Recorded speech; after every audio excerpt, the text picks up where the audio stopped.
grave para darle la bienvenida a mi compañero y amigo, al gran Ricardo Sevilla, aquí a Sin Censura. Ricardo, que usted lo sabe perfectamente, es un gran escritor, es un gran periodista y un gran investigador, que es, pues vamos, temido en estos momentos por aquellos que hacen las cosas mal, por los corruptos. Ricardo, te saludo con mucho gusto. Querido Toño, público memorioso, ahorita que estoy escuchando ese nombre de Ron DeSantis, estaba yo pensando, aunque no tiene absolutamente nada que ver, con un escritor que a mí me gusta particularmente mucho, que es de mi generación, un escritor argentino que se llama Pablo DeSantis, que es guionista, que es un humorista fino y que es un gran escritor y que no tiene absolutamente nada que ver con este personaje, pero para que vea la gente cómo entre apellido y apellido, pues a pesar de que puedan ser los mismos, no tienen absolutamente nada que ver. Este sujeto del que estás hablando, un racista vomitivo, y por otro lado, Pablo DeSantis, un gran escritor, al que hay que recomendar leer para que no se empañe el apellido de DeSantis, que no tiene nada que ver. Habrá mucha gente de DeSantis que no congenie, muchísima, con este racista prácticamente asqueroso, hay que decirlo sin eufemismos. Y aquí estamos muy bien, mi querido Toño, público memorioso, listos para darle de palos, de batazos, de pisadas a la víbora para hacerla chillar. Otra vez con el micrófono, aquí está, quién sabe qué está pasando por ahí, querido Ricardo. Démosle a esa víbora. Pero antes, al hablar de esta parte, solamente porque lo comentabas, lo vomitivo que resulta Ron DeSantis, fíjate que él no es de ascendencia argentina, es de ascendencia italiana, como muchos argentinos, ¿no? Exacto. ¿No? Muchos argentinos. Y lo interesante de todo esto es que esa es la narrativa que tienen muchos acá en Estados Unidos. Se permite la inmigración de gente blanca, pero nosotros, las personas de color, no podemos pertenecer a esta sociedad para ellos.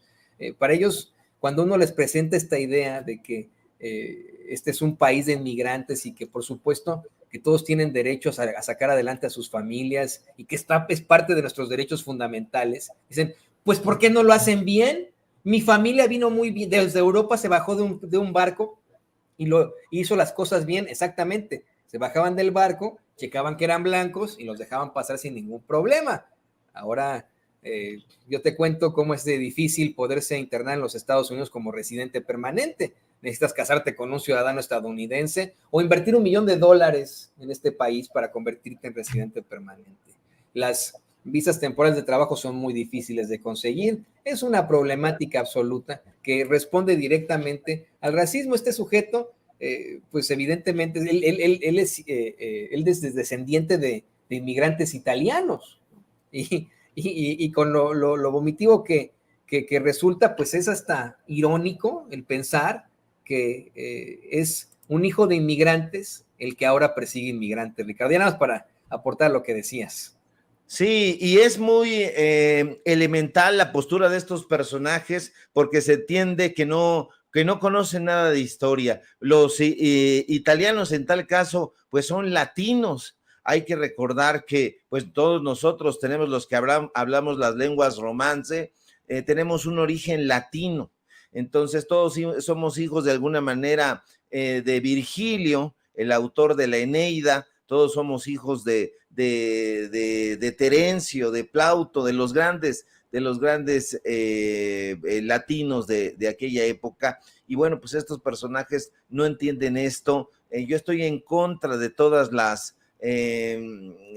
los muros ideológicos, de todas estas vallas mentales. Estoy en contra prácticamente de que haya pues barreras en los países. Lo digo con todas sus letras.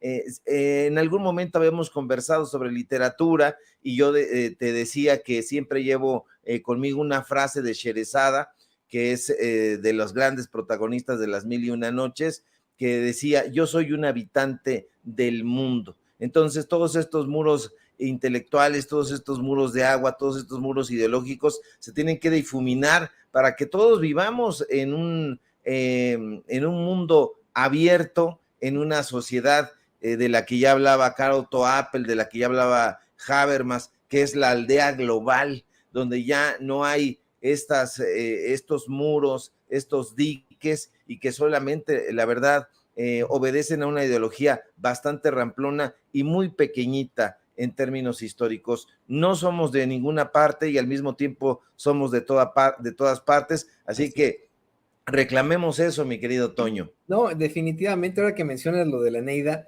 me dan tantas ganas de platicar de literatura contigo, Ricardo. Tienes toda la razón. El mito de la Eneida, escrito por Virgilio, se basa en hechos reales e en hechos históricos, ¿no? Proviene de el drama de Eneidas al escapar de Troya después de la masacre que se da tras la caída de Troya. Muchísimos años de terror y de tristeza para él y para su familia, para los troyanos que pudieron dejar ese lugar, con tal de llegar a la península itálica. De ahí sus descendientes habrían fundado el imperio romano como Rómulo y Remo, un imperio romano que se distribuyó por toda la tierra y que en algún momento llegó a la península ibérica, de la que salieron los invasores que ocuparon México y que mediante la violación se mezclaron con nuestros pueblos indígenas, y que llega hasta lo que estamos hoy, ¿no? Para que la gente entienda que todos somos inmigrantes, ¿no? Que todos pertenecemos de todas partes, como bien lo menciona Ricardo Sevilla. Por supuesto que sí, esto es solamente un hecho histórico. La guerra de Troya termina tal vez en la Patagonia Argentina, ¿no? Imagínate, ¿no? O sea, la guerra de Troya termina con la ocupación española en toda Latinoamérica, ¿no? Imagínate, Troya se plantea que es Europa del Este, ¿no? Casi Asia Menor, y se plantea que, imagínese usted, ¿no? Desde dónde se dieron toda la vuelta para llegar hasta la Patagonia Argentina, para que entendamos que todos somos inmigrantes.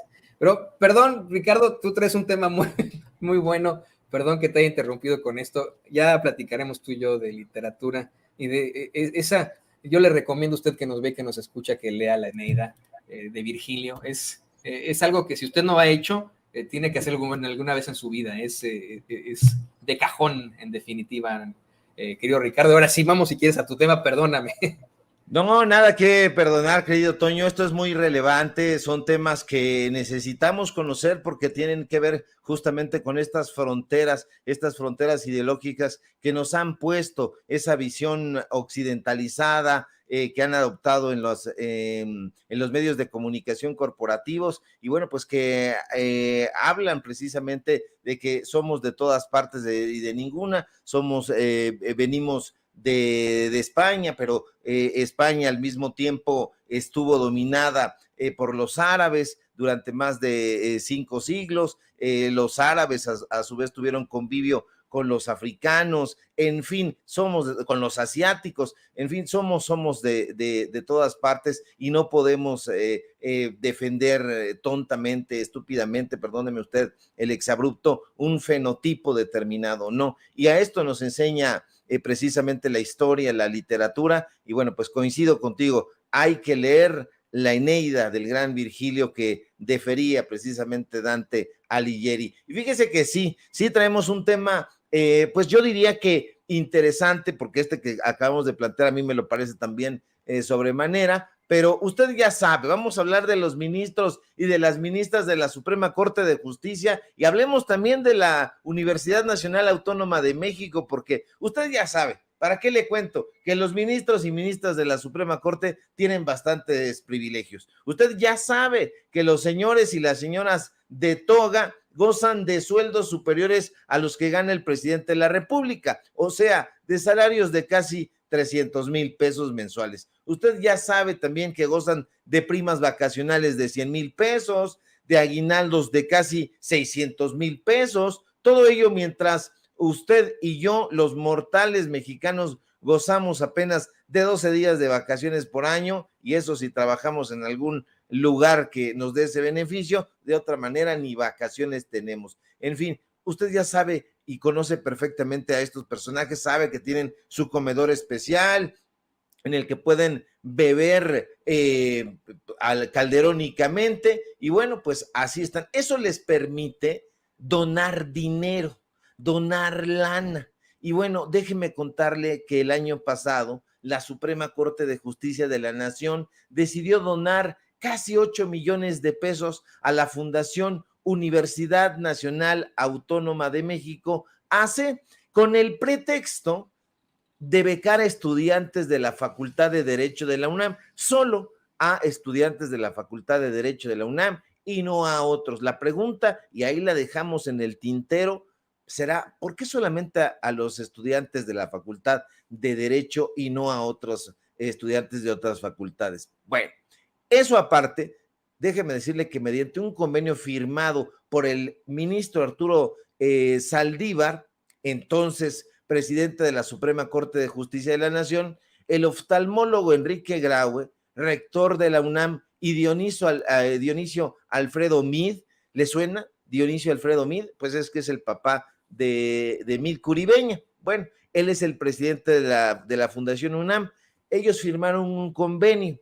Está bien, suena motivador. Lo anómalo es que la Suprema Corte de Justicia solo se había comprometido, como usted puede ver en estos documentos, a otorgar a la Fundación UNAM un donativo anual de 2 millones de pesos, 2 millones de pesos, el cual dijeron iba a ser cubierto en 2 ministraciones al inicio de cada semestre escolar, es decir, iba a ser entregado semestralmente, 1 millón en un semestre y otro millón en otro semestre. El pretexto fue para que ese dinero fuese destinado al programa de becas para estos alumnos destacados de esa facultad, de la facultad donde no trabaja Lorenzo Córdoba, pero va de cuando en cuando a montar un numerito, pero bueno, ellos dijeron que los recursos recibidos serían para pagar hasta 100 de estas becas, las cuales serían concedidas mediante pagos mensuales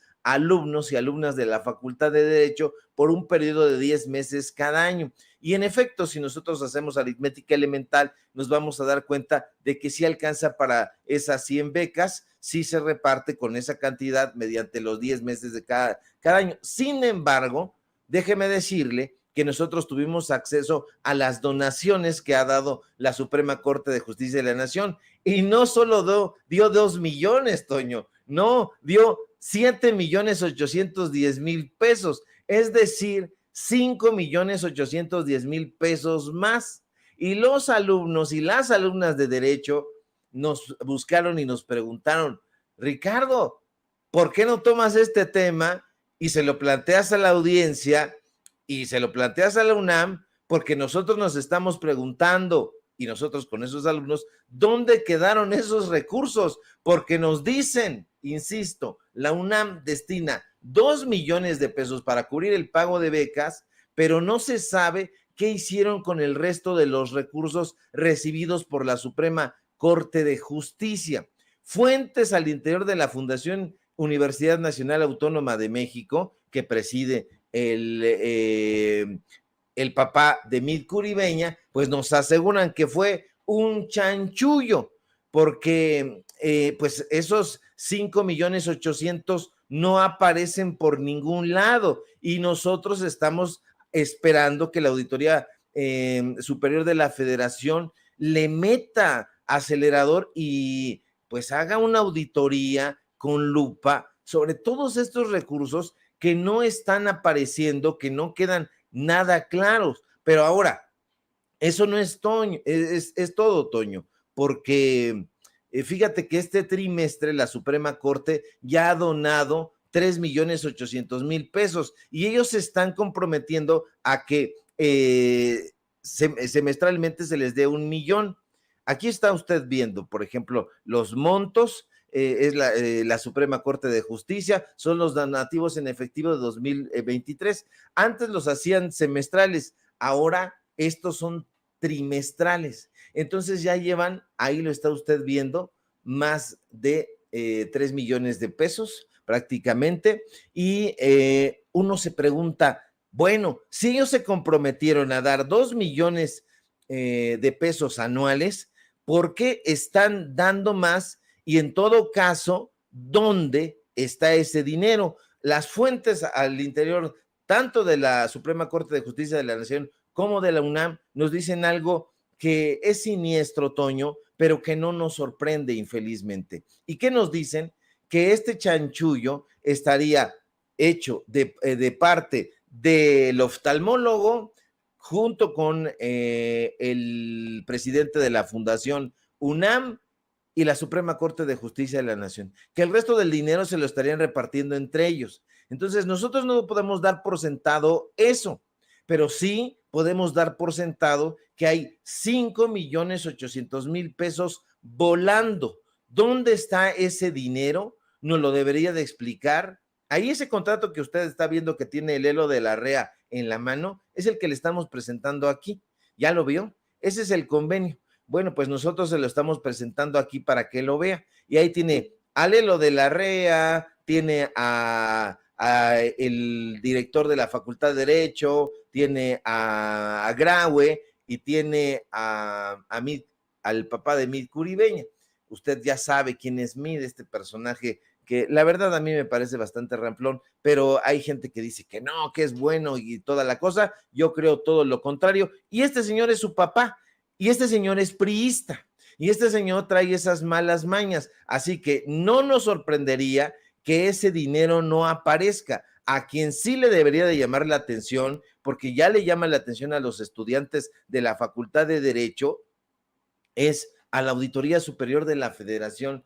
Toño, ¿desde hace cuánto tiempo estamos sacando reportajes de dinero que no aparece y la Auditoría Superior de la Federación pues no le ha metido ahí la cuña para ver qué es lo que está sucediendo? Se está dilapidando mucho dinero por una parte y no se está explicando por qué esos recursos no aparecen. Entonces, están volando 5,800,000 pesos, ya en este trimestre dieron más de 3 millones de pesos, faltan todavía, si lo dividimos trimestralmente, faltan todavía 3 trimestres y bueno, pues va a ser una muy jugosa cantidad, pero ellos en la Suprema Corte de Justicia solamente se comprometieron a dar 2 millones de pesos. ¿Y dónde está el resto del dinero? En becas para ellos. La pregunta que queda en el aire, mi querido Toño. Sí, y otra cosa, querido Ricardo, bueno, en primer lugar, cómo se están jineteando esta lana como de costumbre, cómo es que están, pues vamos, siempre, no apelando a la academia como lo hemos venido analizando aquí contigo, querido Ricardo, sino apelando a la lana y todo eso. Ya para cerrar, le quiero pedir al equipo que nos grabe para preguntarte si además tiene la intención de aleccionar de alguna u otra forma, no sé, ¿no? Decir, bueno, estamos dando ciertas becas a la Facultad de Derecho, estamos jineteando con las mismas tal vez, ¿no? Estamos haciendo algún tipo de chanchullo, pero va con la finalidad de influir en las mentes de los jóvenes que estudian en esa facultad. Bueno, pues en esa pregunta está escondida la respuesta. En efecto, tiene toda esa intención. Y fíjese usted que yo por aquí tengo una serie de convenios que ha hecho la Suprema Corte de Justicia de la Nación con la UNAM, que tienen esa finalidad, pero no solamente ha hecho convenios con ellos, ha hecho convenios con el PRI, con el PAN. Entonces, imagínese usted, dan los cursos en la Suprema Corte de Justicia de la Nación y que también dan en el Tribunal Electoral del Poder Judicial de la Federación y hacen convenios con el PRI, con el PAN. Y entonces, pues, ¿de qué se trata? Los magistrados enseñándole el modo a los priistas y a los panistas. Yo no le pido en este momento que me lo crea, pero usted sabe perfectamente que yo no soy de rumores y acá en esta pantalla, que no se ve muy bien, pero tengo aquí, justamente están en este momento aquí, en un ratito más los voy a subir a la cuenta de Twitter para que usted sepa de lo que le estoy hablando. Se hacen esos acuerdos, pero no son acuerdos donde impere la bonomía, para nada. Son acuerdos que tienen toda esta intención, Toño, de crear conciencias a modo, críticas que son la paradoja, que serían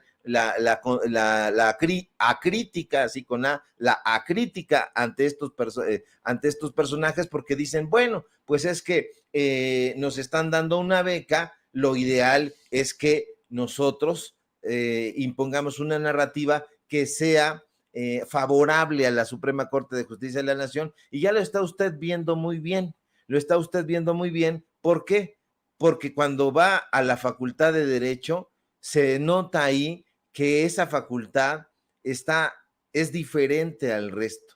Es decir, impera ahí la visión de los personajes al estilo Diego Valadez, al estilo Lorenzo Córdoba, al estilo Mónica González Contró, es decir, una ideología neoliberal, porque está siendo inoculada, y bueno, pues estos personajes dicen, ahí te van 2 millones de pesos, y tú inoculas eso, y nosotros mientras tanto nos repartimos 5,800,000 para que no le perdamos en ningún momento. Están saqueando la universidad, y mientras la van saqueando, Toño, van imponiendo este modelo neoliberal de enseñanza, donde prácticamente pues ya lo que intentan es que los movimientos sociales pues no se den la mano, que los estudiantes no salgan, no critiquen, y bueno, pues lo intentaron desde hace mucho tiempo. Tú sabes, y la gente también, que la Facultad de Derecho y la Facultad de Ciencias Políticas solían ser vecinas,